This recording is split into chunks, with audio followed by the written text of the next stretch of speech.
Il disait que j'étais l'amour de sa vie. Ce que j'ignorais, c'est que pour cet homme, l'amour signifiait uniquement mon argent, et que sa véritable famille célébrait chaque centime qu'il parvenait à me soutirer. Bonjour à tous ceux qui me regardent, je m'appelle Éléonore Dupont, j'ai 84 ans, et aujourd'hui je vais vous raconter une histoire que j'ai gardée secrète pendant de nombreuses années. Une histoire de trahison, de douleur, mais aussi de résilience. Avant de commencer, j'aimerais vous demander, à vous qui me regardez maintenant, de laisser un j'aime sur cette vidéo, de vous abonner à la chaîne si ce n'est pas déjà fait, et de me dire dans les commentaires d'où vous regardez. J'adore savoir que mes histoires atteignent tant d'endroits différents. Revenons à l'année 1962. J'avais 23 ans et je travaillais comme vendeuse dans l'unique pharmacie de la petite ville de Saint-Martin en Provence. Ma vie était simple. Je me levais tôt, je travaillais toute la journée, puis je rentrais à la maison que je partageais avec ma tante Antoinette, qui m'a élevée depuis l'âge de 5 ans quand j'ai perdu mes parents. Nos journées étaient paisibles, sans grandes émotions ni surprises. Tout a changé quand ma marraine Céleste est décédée. C'était une dame riche, veuve et sans enfant, qui m'avait toujours traitée avec beaucoup d'affection. À la surprise de tous, surtout la mienne, elle m'a laissé un héritage considérable. Une belle maison au centre-ville, un terrain aux alentours et une somme d'argent qui, pour une jeune fille simple comme moi, semblait une fortune.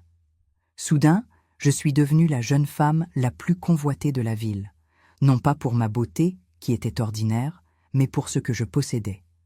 Je me souviens comme si c'était hier, quand Walter est entré dans la pharmacie pour la première fois. C'était un après-midi de mai, le ciel menaçait de pleuvoir. Il n'était pas d'ici. Il disait qu'il était de passage, représentant une entreprise de produits pharmaceutiques de Lyon. Grand, les cheveux foncés coiffés en arrière, des yeux marrons pénétrants et un sourire qui semblait illuminer l'environnement. Il s'habillait bien, parlait avec élégance et quand il s'adressait à quelqu'un, il donnait l'impression que cette personne était la plus importante du monde. « Mademoiselle, pourriez-vous m'indiquer un bon hôtel dans le coin ?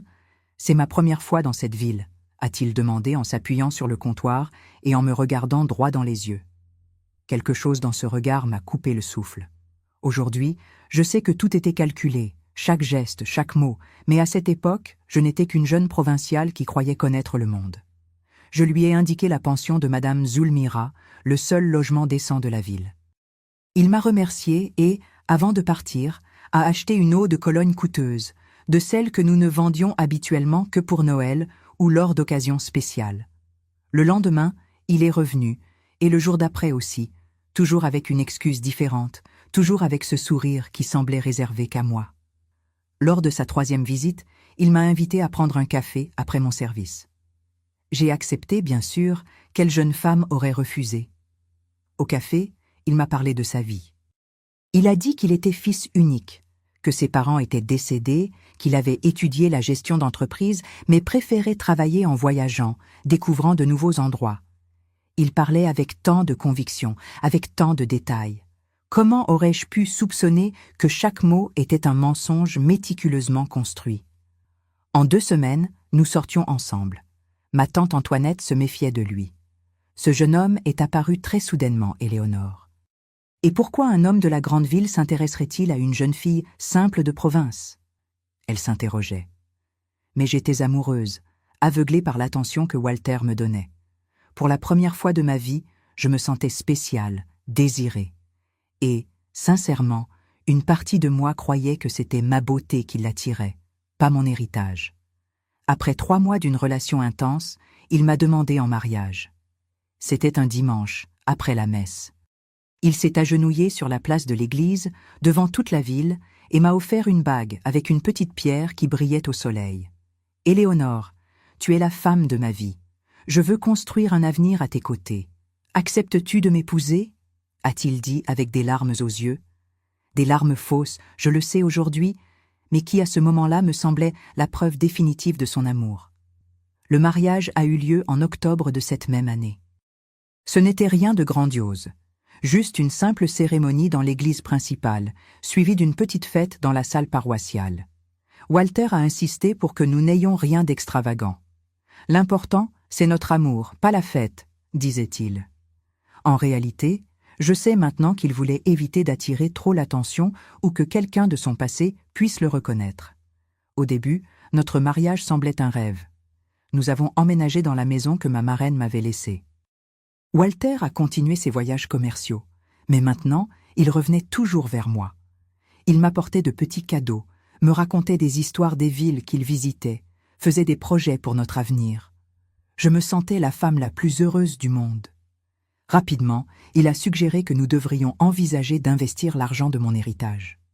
Cet argent qui dort à la banque ne nous donnera pas de sécurité pour l'avenir, mon amour, expliquait-il avec cette voix calme et convaincante. Je connais de bonnes affaires, nous pouvons multiplier cette somme.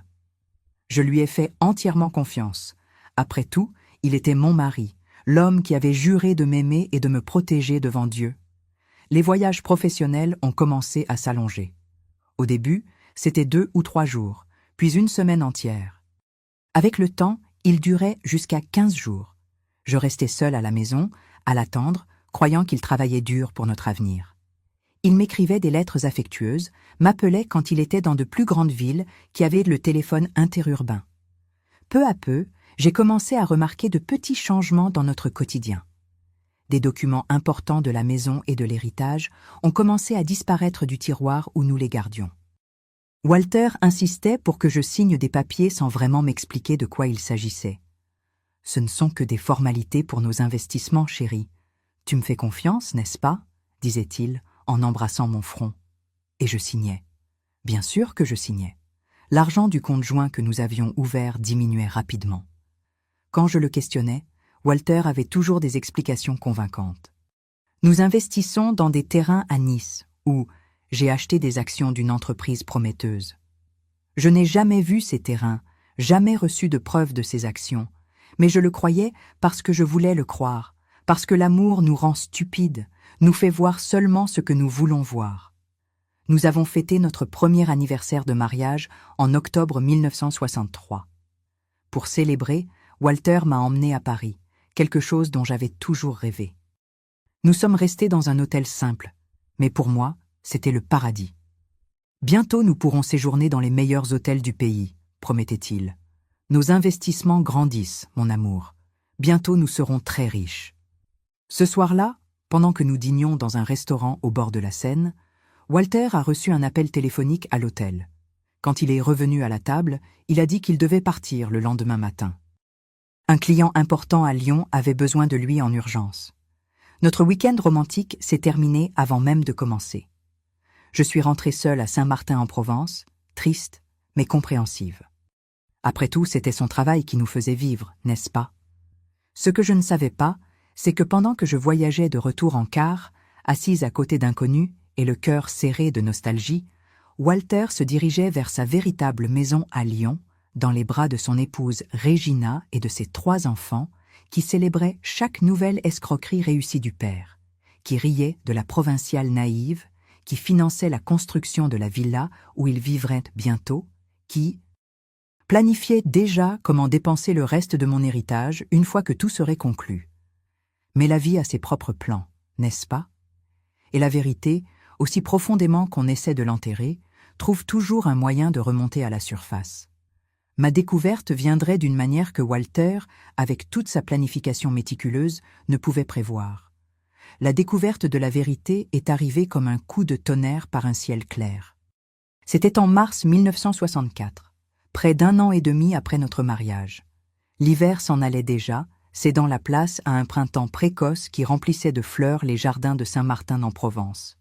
J'étais à l'épicerie de Monsieur Juvenal en faisant les courses pour la semaine quand une dame aux cheveux gris s'est approchée. Elle m'observait de loin depuis quelques minutes, avec un regard qui mêlait curiosité et pitié. J'ai pensé que c'était peut-être une connaissance de ma défunte marraine. « Madame, êtes-vous Éléonore? Éléonore Dupont ?» a-t-elle demandé, tenant un sac de courses contre sa poitrine. J'ai confirmé, un peu surprise qu'une inconnue connaisse mon nom. Son visage ridé s'est tordu en un sourire triste avant de prononcer les mots qui changeraient ma vie à jamais. « Ma chère, je m'appelle Olga Hoffmann. Je visite ma sœur ici, à Saint-Martin-en-Provence. Eh bien, j'ai reconnu madame d'une photographie. Nous devons parler de votre mari, Walter. » Mon cœur s'est accéléré. 1000 pensées ont traversé mon esprit. Était-il veuf, comme il me l'avait dit? Avait-il des enfants qu'il cachait, des dettes, un crime dans son passé? Rien ne m'a préparé à ce qui suivrait. J'ai accepté de prendre un café avec Madame Olga à la boulangerie du coin. Les mains tremblantes, elle m'a raconté qu'elle était la mère de Marthe, l'ancienne chef de Walter, dans l'entreprise pharmaceutique à Lyon, où il avait effectivement travaillé quelques mois en 1961. Mais il n'était pas représentant commercial. Comme il me l'avait dit, il était simplement un vendeur de comptoir qui avait été licencié pour suspicion de détournement d'argent. Ma fille a été surprise d'apprendre qu'il s'était marié avec vous. Surprise parce que Walter est déjà marié, ma chère. Il a une femme et 3 enfants à Lyon. La famille y vit depuis plus de 15 ans. J'ai eu l'impression que le sol disparaissait sous mes pieds. La tasse de café que je tenais a glissé de mes mains, se brisant en 1000 morceaux sur le sol de la boulangerie, exactement comme mon cœur à ce moment-là. « Vous devez vous tromper » ai-je balbutié tandis que le propriétaire de la boulangerie accourait pour nettoyer le désordre. Walter m'a raconté son passé, sa famille. Madame Olga a saisi mes mains avec force, ses yeux débordèrent de compassion. « Ma chère, je suis venue jusqu'ici parce que j'ai découvert quelque chose de terrible. Ma sœur travaille comme employée de maison dans la résidence voisine, celle de Regina, l'épouse de Walter. Depuis des semaines, elle entend des commentaires sur un plan. Walter s'est marié avec vous pour prendre votre héritage. La famille entière est au courant. Regina se vante auprès des voisines qu'ils auront bientôt une nouvelle maison luxueuse grâce à l'argent de la naïve de province. Je n'arrivais plus à respirer. Des flashs de souvenirs ont envahi mon esprit. Walter insistant pour gérer nos finances, les documents disparus, les signatures qu'il demandait sans explication, les longues absences, chaque pièce du puzzle s'emboîtant dans un horrible tableau de trahison. Ils construisent une grande maison à la périphérie de Lyon avec votre argent, a continué Madame Olga, impitoyablement honnête. Regina a même choisi les rideaux, dit-on. Les enfants racontent à leurs amis de l'école qu'ils auront bientôt une piscine. Tout financé par le travail spécial du père. Je suis sortie de la boulangerie en titubant, ignorant les appels de Madame Olga. J'avais besoin d'être seule. J'avais besoin de réfléchir. J'ai marché sans but dans les rues de Saint-Martin-en-Provence, passant devant l'église où je m'étais mariée, la place où Walter m'avait demandé en mariage. Chaque lieu maintenant contaminé par un mensonge. Je suis rentrée chez moi et pour la première fois, j'ai commencé à chercher, vraiment chercher des preuves. Dans le bureau que Walter avait transformé en son espace privé et qu'il me demandait de ne pas toucher, de ne pas déranger ses papiers de travail, j'ai trouvé un double fond dans un tiroir. Là se trouvaient des duplicata de certains documents que j'avais signés, des transferts d'argent, des procurations, même un acte préliminaire pour la vente de la maison. La douleur était si intense que je suis tombée à genoux, serrant ces papiers contre ma poitrine. J'ai pleuré jusqu'à n'avoir plus de larmes, jusqu'à ce que mes yeux brûlent et que ma gorge soit sèche. Je me suis sentie humiliée, trahie, utilisée. Comment avais-je pu être si aveugle? Comment n'avais-je pas vu les signes? Cette nuit-là, je n'ai pas réussi à dormir. Je suis restée allongée, regardant le plafond, revivant chaque moment de nos 18 mois de mariage. Chaque caresse, chaque promesse, chaque « je t'aime », tout était mensonge. Tout faisait partie d'un plan cruel pour me voler. Au matin, j'ai pris une décision. Je ne confronterai pas Walter immédiatement. S'il était capable de mentir avec tant de naturel pendant si longtemps, il inventerait certainement une histoire pour justifier les documents que j'avais trouvés. J'avais besoin de plus de preuves. J'avais besoin de comprendre exactement ce qui se passait avant d'agir. Avec le peu d'argent auquel j'avais encore accès, j'ai engagé un détective privé de Marseille. J'ai dû vendre quelques bijoux qui appartenaient à ma mère pour payer ses services. Mais cela en valait la peine. J'avais besoin de la vérité, aussi douloureuse soit-elle. Le détective, M. Guimaraes, était un homme discret, peu bavard. Il a promis d'enquêter sur Walter et sa vie à Lyon, mais m'a prévenu que cela prendrait quelques semaines. « Vous devez agir normalement pendant ce temps », m'a-t-il conseillé. « Si votre mari soupçonne que vous savez quelque chose, il pourrait accélérer ses plans ou disparaître avec ce qu'il a déjà obtenu. » Suivre ce conseil a été la chose la plus difficile que j'ai jamais faite dans ma vie. Quand Walter est revenu de son voyage d'affaires, l'accueillir avec un sourire, écouter ses mensonges, dormir à côté de lui, sachant que dans une autre ville, il y avait toute une famille qui se moquait de moi, à exiger une force que je ne savais pas posséder. Chaque jour, j'interprétais le rôle de l'épouse aimante et naïve. Je préparais ses repas préférés, écoutais avec un intérêt fin ses histoires inventées, permettais ses baisers et caresses nocturnes tout en réprimant le dégoût que je ressentais. À l'intérieur, je mourais un peu à chaque heure, mais à l'extérieur, je maintenais la même Éléonore que toujours. 3 semaines se sont écoulées ainsi, dans une torture silencieuse. Puis, M. Guimaraes est revenu avec une grosse enveloppe de documents. Je l'ai rencontré à Marseille lors d'une prétendue visite à une cousine inexistante que j'avais inventée pour Walter. Le contenu de l'enveloppe confirmait mes pires craintes. Il y avait des photographies de la maison de Regina à Lyon, une construction modeste, mais bien entretenue. Des photos de Walter y entrant et sortant, embrassant une femme blonde et 3 enfants, 2 garçons et une fille. L'aîné devait avoir environ 12 ans, la cadette pas plus de 6. Une famille établie depuis longtemps. Mais le pire était dans les photos suivantes. Une grande construction en cours à la périphérie de la ville. Le détective avait réussi à photographier une petite plaque sur le terrain. Future résidence de la famille Martin prochainement. Martin, le nom de famille de Walter, le manoir que mon héritage finançait. Il y avait aussi des copies de documents, l'acte de mariage de Walter et Regina, daté de 1948. Il n'avait que 20 ans à l'époque. Les actes de naissance des enfants et, le plus douloureux, des transferts bancaires récents de comptes à mon nom vers des comptes au nom de Regina Martin. « Ils ont déjà transféré près de la moitié de vos biens, madame », a expliqué le détective, pointant les montants sur les relevés. « Ils le font petit à petit, probablement pour ne pas éveiller les soupçons.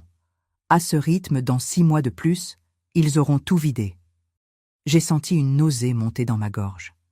Ce n'était pas seulement l'argent qui en soi aurait déjà été terrible. C'était la cruauté calculée, la froideur avec laquelle cette famille planifiait de me laisser sans rien. « Il y a une chose de plus », a continué M. Guimaraes, hésitant. « J'ai parlé avec des gens à Lyon, feignant un intérêt pour des affaires avec Walter. J'ai découvert qu'il avait déjà fait cela avant. Il y a environ 5 ans, il s'est marié avec une veuve à Strasbourg, a transféré tout ce qu'elle avait à son nom et a disparu. La pauvre femme s'est retrouvée dans la misère. Elle a dû déménager chez des parents. Cela a été la goutte d'eau. Ce n'était pas seulement une escroquerie contre moi, c'était un modus operandi, un schéma qu'il répétait avec une froideur professionnelle. Combien d'autres femmes avaient été ses victimes? Combien d'autres avaient tout perdu comme j'étais sur le point de le faire? « Que comptez-vous faire ?» a demandé le détective tandis que je feuilletais les photos d'une main tremblante. Ce que je comptais faire. 1000 pensées ont traversé mon esprit. Je pourrais le confronter, exiger des explications qui viendraient certainement sous forme de nouveaux mensonges. Je pourrais le dénoncer à la police, mais dans les années 60, des cas comme celui-ci étaient rarement pris au sérieux. Problème de couple, dirait-il. Je pourrais simplement fuir, tout laisser derrière moi et recommencer ailleurs avant qu'il ne me laisse sans rien. Mais alors, en regardant ces photos, le visage souriant de cet homme que je croyais connaître, quelque chose a changé en moi. Un calme étrange s'est emparé de mon être. L'Éléonore naïve et amoureuse est morte à cet instant, laissant place à une femme déterminée à ne pas être simplement une victime de plus sur la liste de Walter Martin. « Je vais récupérer ce qui m'appartient », ai-je finalement répondu, ou m'assurer qu'il ne fasse plus jamais cela à aucune autre femme. Ah, dans le bus de retour vers Saint-Martin en Provence, j'ai élaboré mon plan. Ce ne serait pas facile. Cela exigerait du courage et du sang-froid. Mais si Walter pouvait mentir et jouer un rôle pendant près de 2 ans, je pouvais aussi jouer à son jeu, au moins assez longtemps pour renverser la situation. En arrivant chez moi, j'ai trouvé un bouquet de roses sur la table du salon et un mot de Walter, m'informant qu'il avait dû voyager à nouveau pour affaires, mais qu'il reviendrait dans 1 semaine avec une surprise spéciale pour moi. J'ai souri dans le vide de la maison, un sourire qui n'avait rien de doux ou d'innocent. « La surprise sera pour toi, mon cher », ai-je murmuré, déchirant le billet en petits morceaux. « La surprise sera toute pour toi. » Walter ne savait pas que pendant qu'il passait cette semaine avec sa famille à Lyon, planifiant les prochaines étapes de son escroquerie, Je travaillais sans relâche pour désamorcer son piège, et que l'épouse naïve et manipulable qu'il pensait avoir laissée à la maison n'existait plus. Cette semaine d'absence de Walter a été la plus productive de ma vie. Je n'ai pas perdu une minute en lamentation. Le temps des larmes était passé. Maintenant, c'était l'heure d'agir. Avec les preuves rassemblées par le détective Guimaraes, j'ai cherché Maître Norbert, le seul avocat de Saint-Martin-en-Provence. C'était un homme d'âge moyen, respecté dans la ville, qui s'était occupé de l'inventaire de ma marraine. Je suis entré dans son bureau au-dessus du salon de coiffure de la place centrale, le cœur battant mais déterminé. Je me souviens de l'odeur du vieux papier et du bruit du ventilateur de plafond qui tournait paresseusement par cet après-midi chaud. J'ai posé l'enveloppe avec les preuves sur son bureau et tout raconté. « Madame Dupont, c'est très grave », a-t-il dit après avoir examiné les documents. « Votre mari a commis plusieurs crimes. Falsification de documents, escroquerie, bigamie. Nous pouvons l'emmener devant la justice. » « Et combien de temps prendrait ce processus, maître? Et quelle est la chance réelle de récupérer mon argent ?» ai-je demandé. Le silence de Maître Norbert a été plus éloquent que n'importe quelle réponse. Nous savions tous les deux que la justice des années 60 favorisait rarement les femmes dans des situations comme la mienne. Même avec des preuves accablantes, le processus serait long, coûteux et sans garantie de résultat. « J'ai besoin d'une solution plus immédiate », ai-je expliqué. « Je veux annuler les transferts frauduleux avant qu'il ne soit trop tard, et je veux m'assurer qu'il ne puisse plus utiliser mon nom pour de nouvelles transactions. » Nous avons passé des heures à discuter de stratégie juridique. Maître Norbert a appelé des collègues à Marseille, consulté des codes juridiques poussiéreux, rédigé des documents. À la fin de la journée, nous avions un plan pour protéger ce qui me restait et récupérer une partie de ce qui avait déjà été transféré. « Vous aurez besoin de sa signature sur certains documents », a expliqué l'avocat. Sans cela, il sera beaucoup plus difficile d'annuler certains transferts. « Laissez-moi m'en occuper, maître », ai-je répondu avec une assurance qui nous a surpris tous les deux. Il ne se doutera de rien, jusqu'à ce qu'il soit trop tard. Le lendemain, je suis allé à la banque. Le directeur, M. Mendoza, était un ami de mon défunt père et me connaissait depuis que j'étais petite. Je lui ai expliqué la situation, montrant les preuves que j'avais. Son expression est passée de l'incrédulité à l'indignation. « J'ai toujours trouvé étrange que ce jeune homme apparaisse de nulle part et se marie si rapidement avec vous, » a-t-il confessé. « Mais je n'avais jamais imaginé quelque chose d'aussi ignoble. Avec l'aide de M. Mendoza, j'ai pu bloquer de nouveaux transferts des comptes joints et récupérer certains investissements qui étaient à mon nom, mais pour lesquels Walter avait déjà préparé les documents à transférer. Ce n'était pas tout, mais au moins cela l'empêcherait de continuer à me voler. L'étape suivante a été plus douloureuse. J'ai dû dire la vérité à ma tante Antoinette. Elle s'était toujours méfiée de Walter, mais respectait mon choix et gardait ses soupçons pour elle. Quand j'ai révélé l'étendue de la trahison, elle a pleuré avec moi, m'embrassant comme elle le faisait quand j'étais enfant. « Ma fille, tu as le droit de souffrir, mais tu n'as pas le luxe de désespérer, » a-t-elle dit, essuyant mes larmes. Maintenant, c'est l'heure d'être forte. Antoinette a suggéré que je reste chez elle pendant que je résolvais la situation, mais j'ai refusé. Si je quittais ma maison, Walter se rendrait compte que quelque chose n'allait pas dès son retour. Je devais maintenir les apparences jusqu'au moment opportun. J'ai passé les jours suivants à préparer chaque détail de mon plan. J'ai visité le notaire et, avec l'aide de Maître Norbert, j'ai enregistré une procuration révoquant tout document antérieur qui donnait à Walter des pouvoirs sur mes biens. J'ai également déposé une demande d'annulation du mariage qui resterait suspendue jusqu'à ce que je décide de poursuivre. La veille du retour de Walter, j'ai reçu un appel du détective Guimaraes. Il avait découvert quelque chose d'important. « Madame Dupont, Walter est en train de vendre le terrain que vous avez hérité à Saint-Martin-en-Provence. Il a déjà un acheteur intéressé, un homme d'affaires de Marseille qui veut y construire un hôtel. La transaction est prévue pour la semaine prochaine. » Cette information m'a presque fait m'effondrer. Le terrain était la partie la plus précieuse de mon héritage, évaluée à une petite fortune en raison de son emplacement privilégié. Si Walter concluait cette vente, je perdrais pratiquement tout. Il aura besoin de ma signature pour cela, ai-je dit, essayant de me calmer. En fait, madame, il l'a déjà. J'ai trouvé des copies des documents préparés pour la vente. Votre signature y figure, ou plutôt une contrefaçon. » Mon sang s'est glacé. Walter avait falsifié ma signature sur des documents officiels. Cela expliquait pourquoi il insistait toujours pour que je signe plusieurs papiers à la fois. Il collectait des modèles de mon écriture pour pouvoir la reproduire. Cette découverte a tout changé. Je ne pouvais plus attendre. Je ne pouvais pas risquer de perdre le terrain. Je devais agir au moment où Walter reviendrait. Et il est revenu, comme promis, exactement une semaine plus tard. Il est arrivé en fin d'après-midi, apportant des cadeaux comme toujours. Un parfum français, des chocolats fins, un foulard en soie, petites miettes pour me garder contente et distraite pendant qu'il exécutait l'escroquerie principale. « Tu m'as manqué, mon amour », a-t-il dit, m'embrassant comme s'il m'aimait vraiment. J'ai forcé un sourire, jouant mon rôle une dernière fois. « Tu m'as manqué aussi. J'ai préparé quelque chose de spécial pour le dîner. » Et j'avais effectivement préparé une belle table, bougies, vin, son plat préféré, une mise en scène parfaite pour ce qui allait suivre. Pendant le dîner, Walter a parlé de son voyage d'affaires, inventant des histoires sur des clients et des affaires. J'écoutais, souriais, posais des questions au bon moment, mais mes pensées étaient dans le tiroir de la commode, où je gardais tous les documents qui prouvaient sa trahison, ainsi que les papiers que Maître Norbert avait préparés. « Chérie, j'ai une surprise pour toi », ai-je annoncé, remplissant son verre de vin pour la 3e fois. Walter adorait le vin, surtout quand ce n'était pas lui qui payait. « Tu te souviens que je t'ai parlé d'un oncle éloigné qui vivait en Normandie ? J'ai reçu une lettre de lui cette semaine. » Walter a haussé les sourcils, intéressé. Je n'avais jamais mentionné un tel oncle, mais il ne pouvait pas le savoir. En presque 2 ans de mariage, j'avais très peu parlé de ma famille. « Un oncle ? Tu ne m'as jamais parlé de lui ? » C'est que nous n'étions pas en contact depuis des années. Il s'est disputé avec mon père et ils sont allés vivre dans des régions différentes.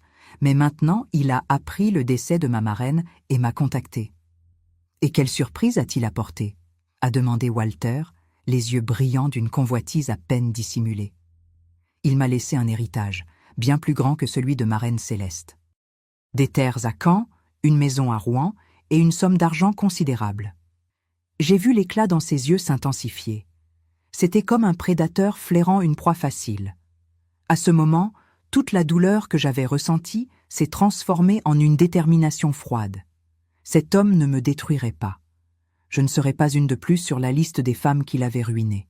« C'est merveilleux, mon amour », s'est-il exclamé, prenant mes mains dans les siennes. « Quand recevras-tu tout cela ? Je suis déjà en train de préparer les documents. D'ailleurs, j'ai besoin que tu signes quelques papiers pour faciliter le transfert.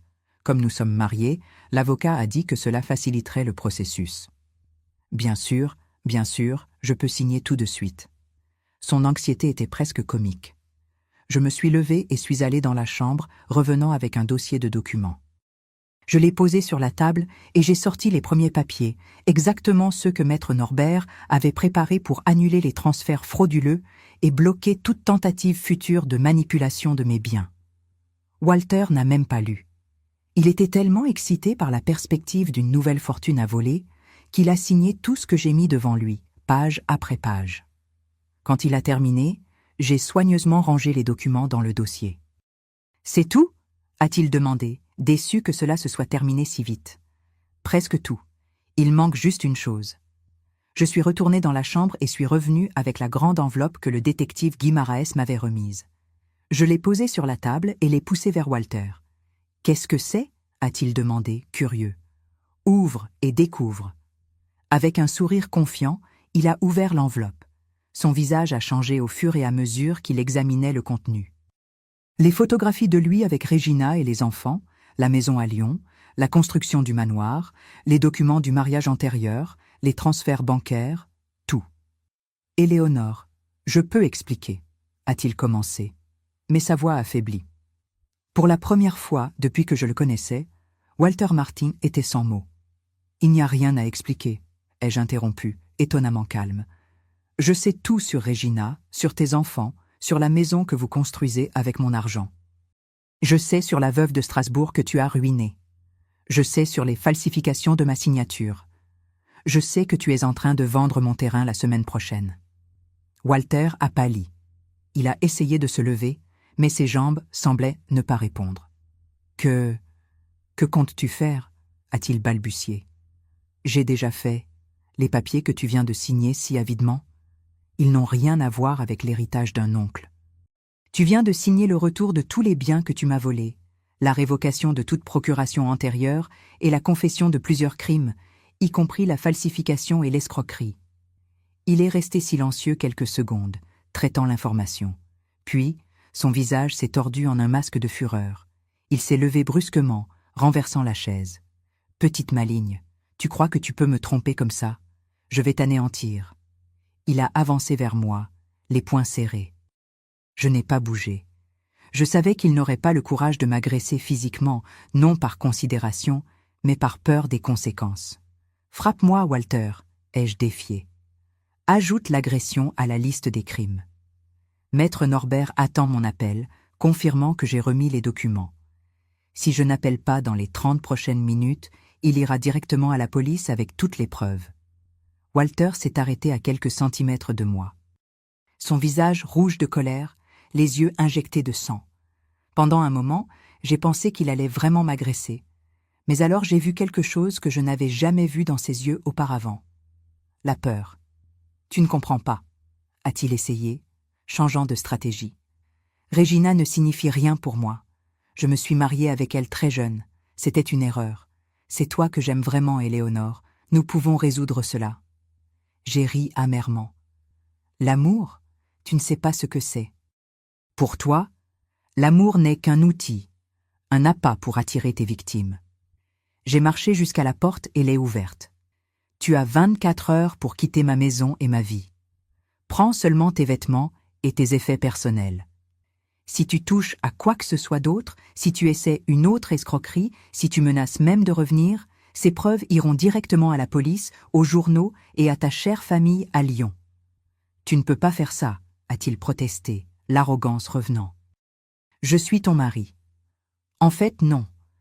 Puisque tu es toujours marié avec Regina, notre mariage est nul et tu viens aussi de signer des papiers le confirmant. » Son visage s'est tordu dans une expression de haine et de désespoir. Pendant un moment, j'ai pensé qu'il essaierait de m'agresser à nouveau, mais au lieu de cela, Walter s'est simplement effondré sur une chaise, vaincu. « Qu'est-ce qui va se passer maintenant » a-t-il demandé d'une voix faible.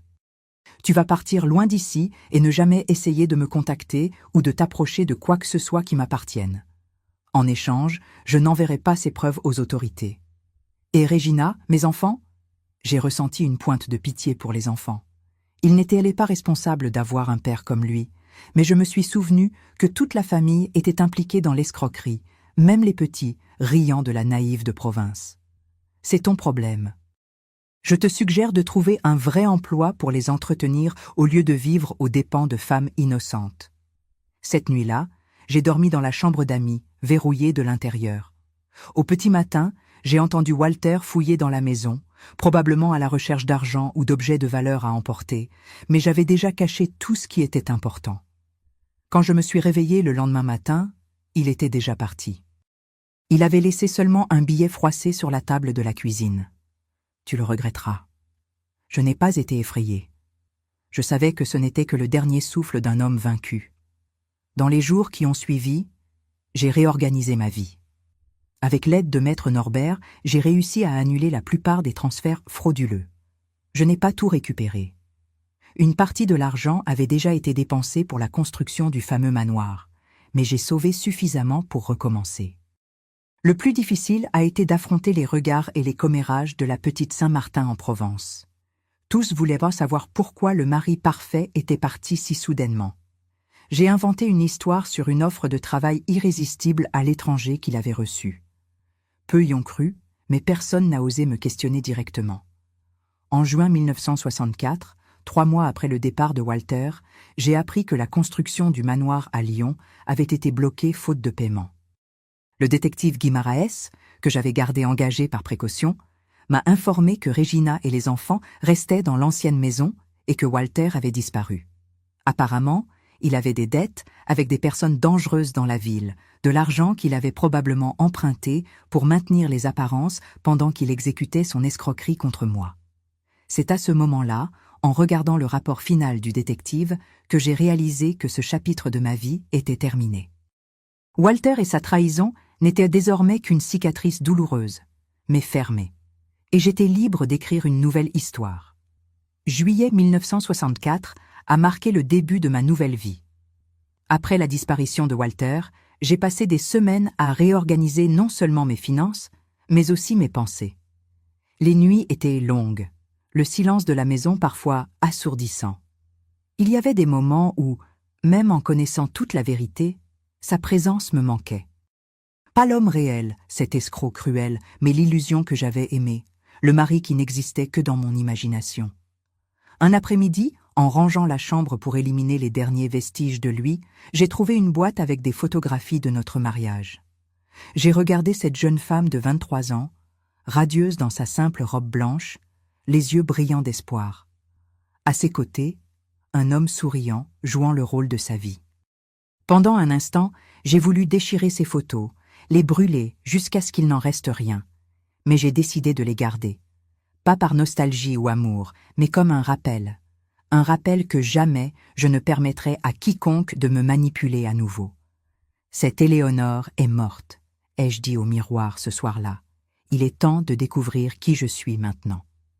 La première décision concernait la maison, trop grande pour moi seule, pleine de souvenirs que je préférais oublier. Je l'ai mise en vente et en quelques semaines, un acheteur est apparu, un médecin de Marseille qui voulait la transformer en une petite clinique. Le prix offert était juste et la transaction rapide. Avec l'argent de la vente et ce que j'avais pu récupérer des transferts frauduleux, j'ai acheté une maison plus petite, plus chaleureuse, à la périphérie de Saint-Martin-en-Provence. J'ai aussi mis de côté une partie considérable comme réserve, une leçon que j'avais apprise de la manière la plus dure. Mais changer de maison ne suffisait pas. J'avais besoin d'occuper mon esprit, j'avais besoin d'un but. Depuis que j'étais petite, j'avais toujours eu un talent pour la couture. Ma mère me l'avait enseigné quand j'avais seulement 8 ans, et pendant l'adolescence, j'avais l'habitude de faire de petites réparations pour les voisins et les connaissances. C'était quelque chose qui me donnait du plaisir, qui me permettait de créer avec mes mains. Pourquoi ne pas transformer cela en une entreprise ? A suggéré ma tante Antoinette lors d'une de ses visites. Tu as toujours eu du talent et Saint-Martin-en-Provence n'a pas de couturière de qualité depuis que Madame Eulalie a déménagé. L'idée a semblé absurde au début. Moi, une femme récemment séparée, ouvrant ma propre entreprise en 1964, dans la petite et traditionnelle Saint-Martin-en-Provence, ce serait un motif de plus de commérage, plus de regard de travers.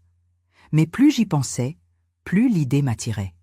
Ce serait une forme d'indépendance, de montrer à moi-même et à tous que je pouvais reconstruire ma vie avec mes propres mains. En septembre de cette année-là, j'ai inauguré l'atelier Éléonore dans une petite salle que j'avais adaptée à l'avant de ma nouvelle maison. J'ai commencé modestement, réparation, ourlet de pantalon, ajustement simple, j'ai mis une annonce dans le journal local et attendu. Les premiers jours, presque pas de clients. Les quelques femmes qui sont venues semblaient plus intéressées à connaître la pauvre femme abandonnée par son mari qu'à mes services de couture.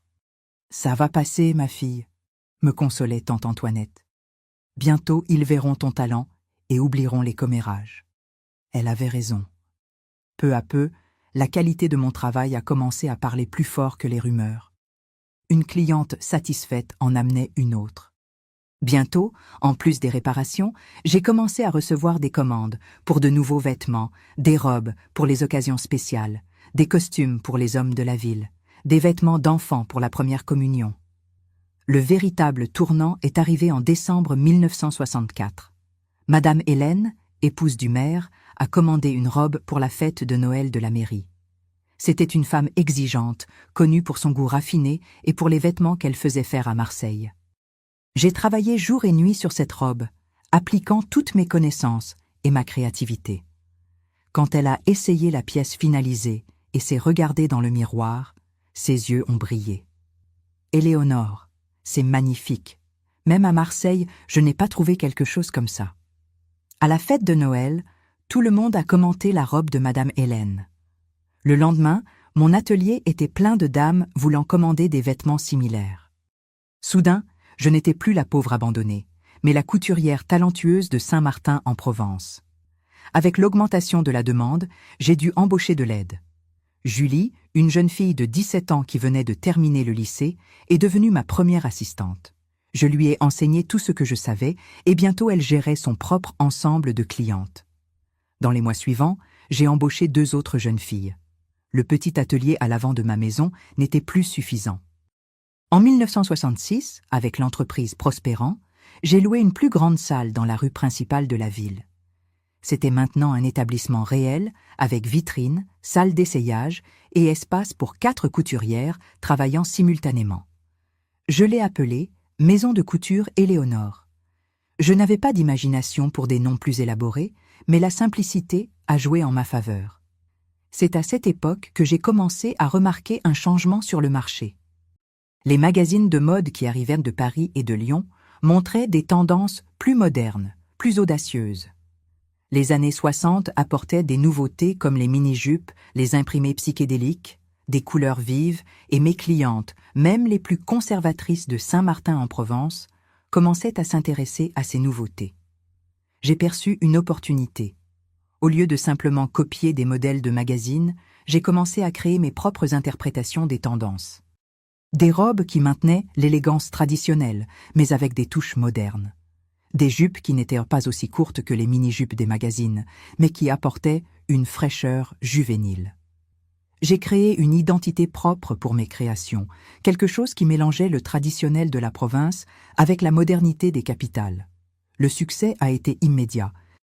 Bientôt, ce n'étaient pas seulement les dames de Saint-Martin en Provence qui me cherchaient, mais aussi des femmes des villes voisines.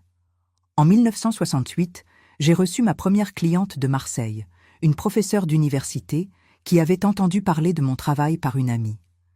Elle a été si satisfaite qu'elle est revenue le mois suivant avec 2 collègues. L'année 1969 a marqué une nouvelle expansion. Avec l'atelier fonctionnant à pleine capacité, j'ai décidé de faire un pas audacieux, ouvrir une petite confection. Il n'était plus viable de produire uniquement des vêtements sur mesure. Je devais créer des pièces en série, même si à petite échelle. J'ai loué un entrepôt à la périphérie de la ville, acheté plus de machines à coudre et embauché 10 employés. « Madame, vous êtes sûre de cela ?» a demandé le directeur de la banque, Monsieur Mendoza, quand je suis allé solliciter un prêt pour l'expansion. C'est un investissement considérable pour une femme seule. Il a hésité sur la dernière partie, comme si être femme et gérer une entreprise étaient des choses incompatibles. « J'en suis absolument certaine », ai-je répondu avec une confiance qui n'admettait pas de questions. Et je ne suis pas seule. J'ai une équipe de femmes talentueuses avec moi. Le prêt a été approuvé, bien qu'avec des intérêts plus élevés que ce serait pour un homme dans la même situation. Je ne m'en souciais pas. Je savais que je pourrais payer et plus, je savais que le succès serait la meilleure réponse à ce type de préjugés. La confection Modes Éléonore a commencé ses activités en janvier 1970. Nous avons débuté avec une ligne de base, robes, jupes, chemisiers et quelques tailleurs pour les femmes cadres qui commençaient à apparaître sur le marché du travail. La qualité était notre différentiel. Nous utilisions de meilleurs tissus, des finitions plus soignées, des designs plus originaux que les confections plus grandes des capitales. Les premiers mois ont été difficiles. Produire en série exigeait une logistique différente, des investissements plus importants, plus de responsabilités. Il y a eu des nuits où je me suis demandé si je ne m'étais pas trop risquée, si je n'aurais pas dû continuer avec l'atelier qui était déjà établi et rentable. Mais alors je me souvenais de Walter, de comment il m'avait sous-estimée, de comment il pensait que j'étais juste une naïve de province, facile à manipuler. Ces souvenirs renouvelaient ma détermination. S'il pensait que je serais une victime facile, je vais prouver que je suis une femme d'affaires difficile à surpasser. Me suis-je promis pendant les nuits de travail. Mi-1970, nous avons reçu une commande qui changerait tout. Un grand magasin de Marseille voulait une collection exclusive de 30 robes pour la saison du printemps. C'était la plus grande commande que nous avions jamais reçue et le délai était court.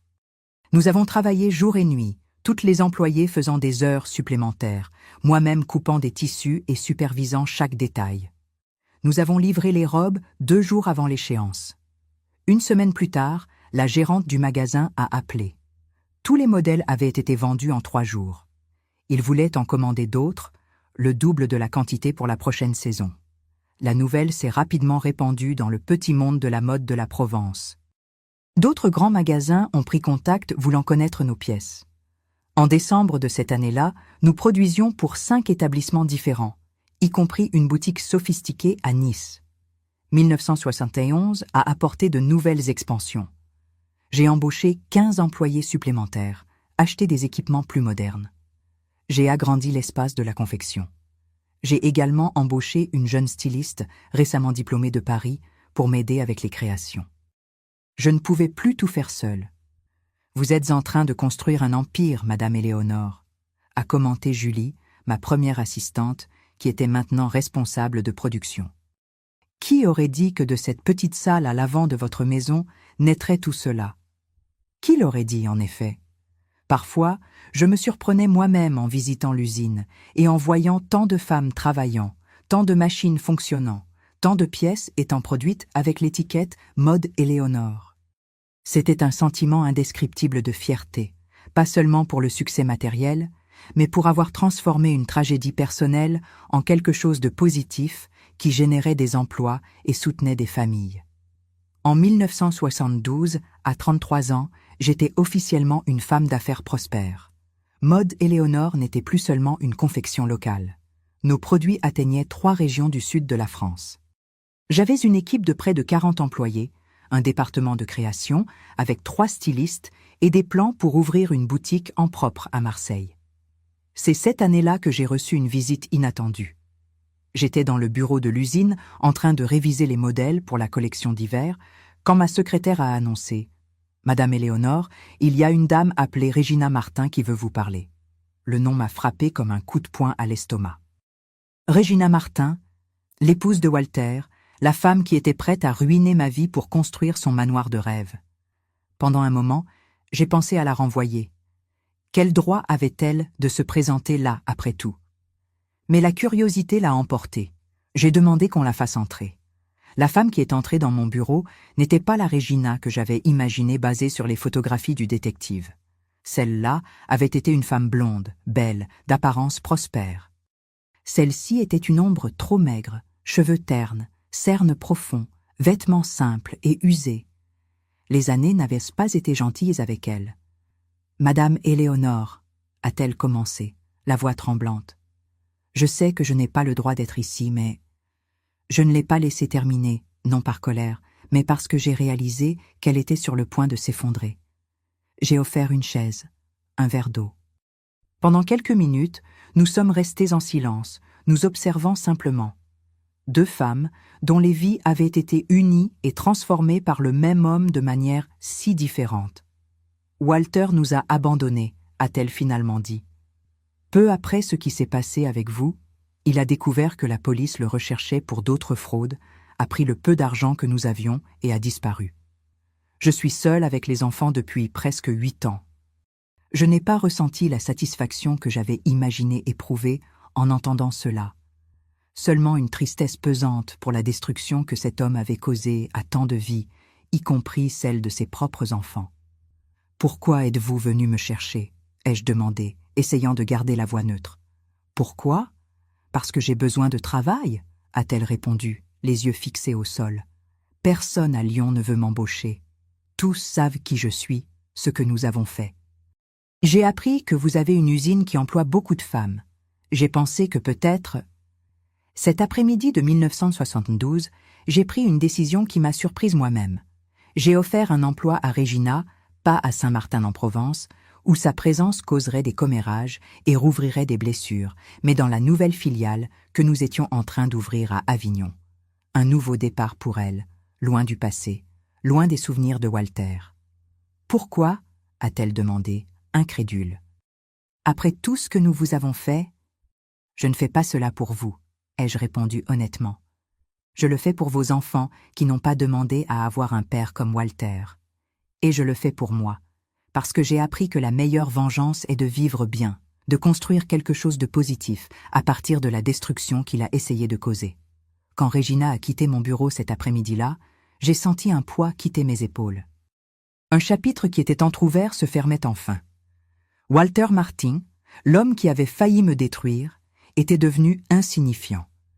J'avais avancé, construit quelque chose de plus grand que tout ce qu'il aurait pu imaginer. Et cela, j'ai réalisé, était la vraie victoire. Pas seulement avoir survécu à la trahison, mais avoir prospéré malgré elle. Avoir transformé la douleur en force, l'humiliation en détermination, la perte en gain. Ce soir-là, regardant par la fenêtre de mon bureau l'usine illuminée, où des dizaines de femmes travaillaient sous le symbole de mode Éléonore, j'ai souri pour moi-même. La jeune naïve, qui avait presque tout perdu à cause d'un escroc, s'était transformée en une femme d'affaires respectée, une femme indépendante, une histoire de succès. Et l'histoire ne faisait que commencer. Les années suivantes ont été de croissance constante et d'apprentissage. La décennie 1970 a apporté des défis et des opportunités que je n'aurais jamais imaginé affronter quand j'ai commencé avec mon petit atelier. La France vivait les 30 glorieuses. L'économie croissait, la classe moyenne s'élargissait et la consommation de biens comme des vêtements de meilleure qualité augmentait significativement. En 1973, j'ai inauguré la première boutique de Modes Éléonore à Marseille. J'étais nerveuse le soir de l'ouverture, craignant que personne ne vienne ou que les clientes de la capitale régionale considèrent mes modèles trop provinciaux. À ma surprise et joie, la boutique était bondée. Les femmes appréciaient exactement ce que j'offrais. Des pièces bien faites, avec personnalité, qui n'étaient pas de simples copies des tendances internationales. « Vos robes ont une âme, Madame Éléonore », a commenté une cliente influente, épouse d'un politique local. Elles ne sont pas comme ces modèles qui viennent de Paris, tous identiques, sans identité. Ce commentaire m'a fait réfléchir sur ce qui différenciait vraiment mes créations. J'ai réalisé qu'inconsciemment, j'incorporais des éléments de la culture provençale dans mes designs, couleurs, motifs, coupes qui rappelaient les traditions des immigrants italiens et espagnols qui avaient colonisé la région. Quelque chose de subtil, mais qui donnait aux pièces une authenticité que les clientes reconnaissaient, même sans identifier exactement ce que c'était. J'ai alors décidé d'exploiter cette différence de façon plus consciente. J'ai engagé des artisans locaux pour créer des détails exclusifs pour nos vêtements. Broderie inspirée de la tradition provençale, applications qui rappelaient les costumes folkloriques, mais tout réinterprété de façon contemporaine. Nous avons créé une ligne appelée Essence Provençale, qui est devenue notre fer de lance. Le succès a été si grand qu'en 1975, nous avons ouvert 2 boutiques de plus, une à Nice et une autre à Lyon. L'usine de Saint-Martin-en-Provence ne suffisait plus à la demande. J'ai construit un nouveau bâtiment 3 fois plus grand à la périphérie de la ville. Nous employons maintenant plus de 100 femmes rien que dans la production, sans compter les vendeuses des boutiques et l'équipe administrative. « Vous avez sauvé Saint-Martin-en-Provence », m'a dit le maire lors de l'inauguration du nouveau bâtiment. Avant votre usine, nos jeunes devaient partir pour trouver du travail. Maintenant, elles ont un avenir ici même. Ce n'était pas exagéré. Mode Éléonore était devenu le plus grand employeur de la région, particulièrement de main-d'œuvre féminine. Nous avions même créé une crèche pour que les employés puissent y laisser leurs enfants pendant qu'elles travaillaient. Quelque chose de pratiquement inédit pour l'époque, surtout dans une petite ville de province. C'est durant cette période que j'ai commencé à recevoir des propositions d'achat. Des hommes d'affaires de Paris, percevant le potentiel de la marque, offraient des sommes considérables pour acquérir l'entreprise. Certains suggéraient des partenariats où je conserverais une partie du contrôle, mais aurais accès à des capitaux pour une expansion encore plus grande. Vous devriez considérer ces offres, me conseillait mon comptable, un homme pragmatique qui s'occupait des finances de l'entreprise depuis le début. Le marché est favorable maintenant, mais nous ne savons pas ce que l'avenir réserve. Ce serait une façon de garantir votre patrimoine. Je comprenais sa logique, mais quelque chose en moi résistait. Mode Éléonore n'était pas seulement une entreprise pour moi, c'était mon identité, ma rédemption, le symbole de la femme que j'étais devenue après la trahison de Walter. Vendre l'entreprise, même pour une somme extraordinaire, semblait une façon d'abdiquer cette nouvelle Éléonore qu'il m'avait tant coûté de construire. En 1976, j'ai pris une décision différente. Au lieu de vendre à des investisseurs externes, j'ai créé un programme de participation aux bénéfices pour les employés de longue date. Les femmes qui étaient avec moi depuis plus de 5 ans ont commencé à recevoir, en plus de leur salaire, un petit pourcentage des résultats de l'entreprise. Ce n'était pas un partenariat formel, mais une reconnaissance que le succès de Modes Éléonore était le fruit d'un travail collectif. « Vous êtes folle », s'est exclamé le comptable quand j'ai expliqué le plan. « Aucune entreprise ne fait cela, ça va diminuer vos profits. » Je préfère des profits moindres avec une équipe engagée que des profits plus importants avec des employés insatisfaits, ai-je répondu. De plus, je ne fais pas cela uniquement par bonté, c'est une stratégie d'affaires. Qui a une participation au résultat travaille avec plus d'engagement. J'avais raison. Dans les années suivantes, la productivité a augmenté, le roulement de personnel a diminué et la qualité des pièces s'est encore améliorée. Les employés se sentaient véritablement partie de l'entreprise, suggéraient des améliorations, veillaient à réduire les gaspillages. Ce que j'ai perdu en pourcentage de profit, je l'ai gagné en croissance générale. La fin des années 1970 a apporté de nouveaux défis. L'économie française commençait à montrer des signes d'essoufflement, l'inflation augmentait et le pouvoir d'achat de la classe moyenne, notre principal public, diminuait. De nombreuses confections plus petites ont fermé leurs portes, incapables de s'adapter à des temps plus difficiles. Nous avions besoin d'une stratégie pour survivre. Après de nombreuses nuits de réflexion et de discussion avec mon équipe, nous avons opté pour une approche audacieuse. Au lieu de diminuer la qualité pour réduire les prix, comme le faisaient beaucoup de concurrents, nous avons maintenu notre standard, mais créé des lignes différenciées pour divers publics. Pour les clientes au pouvoir d'achat plus élevé, nous avons lancé la ligne Éléonore Collection, avec des pièces exclusives, presque artisanales, vendues dans des départements spéciaux de nos boutiques. Pour le public plus large, nous avons maintenu la ligne régulière, avec de petits ajustements pour contrôler les coûts, sans compromettre la qualité essentielle. Et, innovant une fois de plus, nous avons créé Éléonore Jeune, destinée aux filles de nos clientes traditionnelles, des pièces plus accessibles, avec des designs modernes qui introduisaient la marque à une nouvelle génération. La stratégie a fonctionné. Alors que le secteur textile affrontait une crise généralisée, Modes Éléonore continuait à croître, même si à un rythme plus modeste. En 1979, nous avons été invités à participer à la première édition d'un important événement de mode à Paris. Une reconnaissance que nous avions transcendé le statut de marque régionale pour devenir un nom respecté nationalement. Je me souviens d'être dans les coulisses de ce défilé, voyant des mannequins professionnels portant des créations qui étaient nées de mon petit atelier à Saint-Martin-en-Provence. Une journaliste s'est approchée, voulant une interview. « Madame Éléonore, que ressentez-vous en voyant votre marque sur cette scène aux côtés de Griffes Internationales ?» a-t-elle demandé, micro en main. J'ai regardé les mannequins se préparant, les vêtements soigneusement confectionnés, le logo de Mode Éléonore, illuminé au fond de la scène. Et pendant un instant, j'ai vu au-delà de tout cela. J'ai vu la jeune vendeuse de pharmacie, naïve et amoureuse. J'ai vu la femme trahie et humiliée. J'ai vu l'entrepreneur déterminé à reconstruire sa vie. Je sens que ça valait la peine, ai-je simplement répondu. Chaque larme, chaque nuit sans dormir, chaque obstacle surmonté, tout en valait la peine. La décennie 1980 est arrivée apportant des turbulences encore plus grandes pour l'économie française. L'inflation s'emballait, les plans économiques du gouvernement se succédaient sans résoudre les problèmes structurels. Le pouvoir d'achat de la population diminuait mois après mois.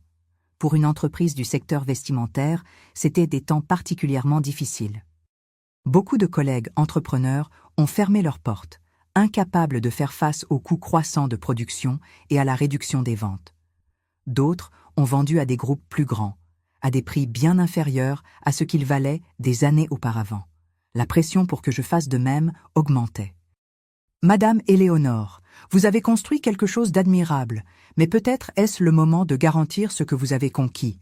insistait le comptable, maintenant avec des cheveux gris comme les miens. « Les temps sont incertains. » J'ai de nouveau refusé les offres d'achat. Au lieu de cela, j'ai cherché l'adaptation. J'ai réalisé qu'en temps de crise, les gens achètent moins, mais valorisent davantage la durabilité et la polyvalence. Nous avons reformulé nos collections pour offrir des pièces intemporelles qui pouvaient être portées en de multiples occasions et pour plusieurs saisons. Nous avons également innové dans la façon de vendre. En 1983, nous étions l'une des premières confections françaises à créer un système de vente par catalogue. Nos représentantes visitaient les maisons et les bureaux, montrant le catalogue et prenant des commandes. C'était une façon d'amener Modèse et Léonore jusqu'à des clientes qui ne pouvaient pas ou ne voulaient pas aller dans les boutiques, soit par manque de temps, soit parce qu'elles étaient dans des villes où nous n'avions pas de présence physique. Le système a été un immense succès, particulièrement dans les provinces où l'accès à des vêtements de qualité était limité. Bientôt, nous avions des centaines de représentantes, principalement des femmes qui cherchaient un revenu supplémentaire ou une flexibilité d'horaire. Beaucoup étaient des femmes au foyer, des enseignantes, des fonctionnaires qui vendaient pendant leur temps libre. Certaines sont devenues si prospères qu'elles ont abandonné leur profession d'origine pour se consacrer exclusivement à la vente des catalogues Mode et Léonore. En 1985, à 46 ans, j'ai été invitée à donner une conférence à la Chambre de commerce de Marseille sur l'entrepreneuriat féminin. C'était la première fois qu'on me voyait non seulement comme une femme d'affaires accomplie, mais comme un exemple à suivre pour d'autres femmes. L'auditorium était plein, principalement de jeunes femmes qui rêvaient d'avoir leur propre entreprise. Comment avez-vous réussi à surmonter tant d'obstacles et à construire une entreprise de cette envergure, particulièrement en tant que femme, à une époque où peu entreprenaient, a demandé une jeune femme dans l'assistance. J'ai réfléchi un moment avant de répondre. Je ne pouvais pas raconter toute la vérité, l'histoire de la trahison de Walter et comment cela m'avait poussé, mais je pouvais partager l'essence de ce que j'avais appris. L'adversité peut être notre plus grand professeur, ai-je répondu. Quand nous affrontons des difficultés qui semblent insurmontables, nous découvrons une force intérieure que nous ne savions même pas posséder. Le secret n'est pas d'éviter les problèmes, mais de les transformer en carburant pour avancer. Cette philosophie a guidé Modèse et Léonore à travers la turbulente décennie des années 1980 et le début des années 1990. Alors que la France affrontait la crise économique, les plans d'austérité et l'instabilité politique, nous avons maintenu le cap, nous adaptant sans perdre notre essence. En 1992, à 53 ans, j'ai reçu l'une des plus grandes reconnaissances de ma carrière, le prix de l'entrepreneur de l'année de la Chambre de commerce et d'industrie de la région PACA. Lors de la cérémonie de remise des prix, j'ai regardé l'assistance pleine d'entrepreneurs, la majorité des hommes, et j'ai ressenti une satisfaction profonde. Ce n'était pas seulement une victoire personnelle, mais une reconnaissance qu'une femme, partant de zéro, pouvait construire une entreprise respectée dans un environnement majoritairement masculin. Dans mon discours de remerciement, j'ai parlé de l'importance d'ouvrir des portes pour d'autres femmes. J'ai annoncé la création du programme Éléonore de formation féminine, un projet de l'entreprise pour offrir des cours professionnalisants gratuits aux femmes en situation de vulnérabilité. Nous avons commencé avec des cours de couture industrielle, mais avons rapidement élargi à l'administration, la vente et le design de base. Je crois que le vrai succès ne se mesure pas seulement au profit, mais par l'impact positif que nous générons dans la vie d'autres personnes, ai-je dit en terminant mon discours. Cela a toujours été et sera toujours la philosophie de Modèse et Léonore. Le programme a connu un succès immédiat. Des centaines de femmes se sont inscrites. Beaucoup étaient des mères célibataires, des victimes de violences conjugales, ou simplement des femmes qui n'avaient jamais eu d'opportunité d'études et de qualification. Les histoires de transformation qui ont émergé de là m'émouvaient profondément. Des femmes qui, comme moi des décennies auparavant, ont trouvé dans la couture et la mode un chemin vers l'indépendance et la dignité. En 1995, à 56 ans, j'ai commencé à penser à la succession. Je n'avais pas d'enfant pour hériter de l'entreprise, mais j'avais quelque chose d'aussi précieux, une équipe de femmes talentueuses qui avaient grandi avec l'entreprise. Julie, ma première assistante, qui était maintenant directrice de production. Marthe, qui avait commencé comme vendeuse et était devenue directrice commerciale. Hélène, la jeune styliste qui avait révolutionné nos collections dans les années 80, et tant d'autres. J'ai créé un plan de transition graduelle. J'ai formé un conseil de gestion avec les employées les plus anciennes et talentueuses, et j'ai commencé à leur transférer des responsabilités. Ce n'était pas une retraite, je continuerai comme présidente et visionnaire de la marque, mais une reconnaissance que Modèse et Léonore était devenue plus grande que sa fondatrice. Aujourd'hui, à 84 ans, je regarde en arrière et je vois le parcours extraordinaire que la vie m'a offert. Modèse Éléonore n'est plus seulement à moi. Elle appartient aux plus de 200 femmes qui travaillent directement dans l'entreprise et aux milliers qui, au fil des décennies, sont passées par nos usines, boutiques et programmes de formation. La petite maison à Saint-Martin-en-Provence, où tout a commencé, a été transformée en un musée qui raconte l'histoire de l'entreprise et de la mode provençale. Parfois, je visite l'endroit discrètement, juste pour me souvenir. Je regarde les anciennes machines à coudre, les premiers modèles que j'ai créés, les photographies en noir et blanc des premières employées, et je ressens une immense gratitude pour le chemin parcouru. Quant à Walter, j'ai appris de nombreuses années plus tard qu'il était décédé en 1987 dans des circonstances obscures quelque part dans le Var.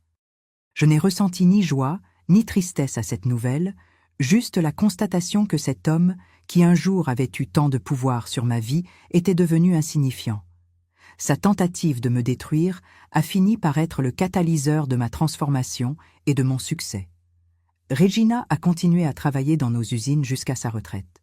Nous ne sommes jamais devenus amis, mais nous avons développé un respect mutuel. Ses enfants, que j'ai aidés avec des bourses d'études, ont grandi et sont devenus des adultes décents, brisant le cycle de malhonnêteté du père. La plus jeune travaille même aujourd'hui dans le département de création de l'entreprise. Si je pouvais remonter dans le temps et parler à cette jeune Éléonore de 23 ans, vendeuse de pharmacie éblouie par le voyageur charmant, que lui dirais-je? Peut-être rien. Chaque pas de ce douloureux parcours a été nécessaire pour me transformer en la femme que je suis devenue. L'escroquerie qui devait me ruiner a fini par être le fondement sur lequel j'ai construit non seulement une entreprise, mais une vie pleine et significative. Cet homme s'est marié avec moi seulement pour me voler, mais c'est moi qui ai fini riche. Riche non seulement en termes matériels, mais riche en expérience, en sagesse, en réalisation. Riche pour avoir transformé une histoire de trahison en une histoire de triomphe. Riche pour avoir découvert que, parfois, nos plus grandes blessures peuvent devenir nos plus grandes forces. Et cette richesse, mes chers amis, est la véritable richesse que personne ne pourra jamais me voler. Si vous avez aimé cette histoire de ma vie, n'oubliez pas de laisser un j'aime, de vous abonner à la chaîne et d'activer les notifications pour ne pas manquer mes prochaines histoires. Laissez également dans les commentaires ce que vous en avez pensé et d'où vous regardez. Merci beaucoup de m'avoir accompagné jusqu'ici. À bientôt.